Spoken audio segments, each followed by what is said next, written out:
जब मैंने घड़ी में देखा तो पाया कि मैं 10 मिनट लेट हो चुकी थी। पिछले 6 महीने से मैं अपनी बहन के यहाँ बेबी सिटिंग कर रही थी और मुझे पता था कि थोड़ा बहुत देर हो जाए तो वह बुरा नहीं मानती। जैसे ही मिस्टर लोपेज ने दरवाजा खोला, मैं मुस्कुरा कर बोली, सॉरी, आज थोड़ी देर हो गई। लेकिन मैं कुछ और कह पाती, उससे पहले ही उनके चेहरे की हालत देखकर चुप हो गई।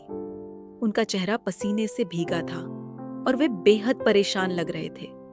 उन्होंने धीमी आवाज में कहा, कोई बात नहीं, अंदर आ जाओ। घर में बस किचन की टेबल पर लगी एक हल्की सी लाइट जल रही थी। उनकी पत्नी उस रोशनी में एक कागज पर कुछ घबराहट में तेजी से लिख रही थी। उन्होंने मुझसे कहा कि वे ऊपर जाकर दिनेश को गुड बाय कहेंगी। दिनेश उनकी 1 साल की बेटी थी जिसकी देखभाल के लिए मुझे रखा गया था। मिसेस लोपेज ऊपर चली गई। मैंने अपना बैग टेबल पर रखा और मिस्टर लोपेज से पूछा, कौन सी फिल्म देखने जा रहे हैं? उन्होंने मुस्कुराने की कोशिश की। अब तक सोचा नहीं, सिनेमा घर जाकर डिसाइड करेंगे। लेकिन उनकी आंखों में कुछ और ही था, बेचैनी, डर और एक बात और, उनके गाल पर एक ताजा जख्म का निशान था, जैसे किसी चीज ने खरोंच दिया हो। मैंने पूछा, सब ठीक है? उन्होंने जवाब नहीं दिया। तभी मिसेस लोपेज ऊपर से लौट आई।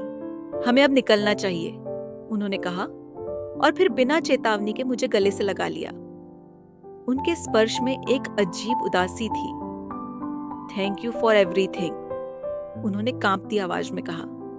मैं कुछ पूछना चाहती थी, लेकिन मिस्टर लोपेज ने उन्हें पकड़कर घर से बाहर ले गए।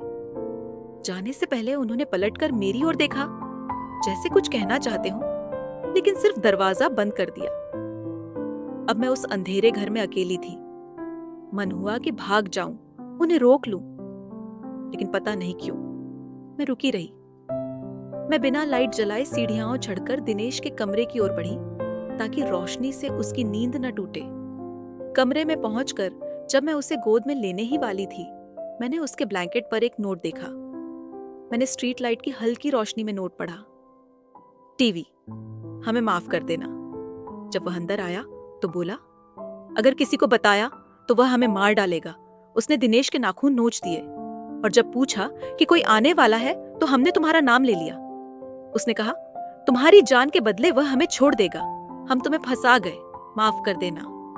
काश खुदा भी हमें माफ कर पाए। मैं खिड़की से देख सकी, उनकी कार दूर जा रही थी। मुझे अब भी दिनेश की धीमी सिसकियां सुनाई दे रही थीं।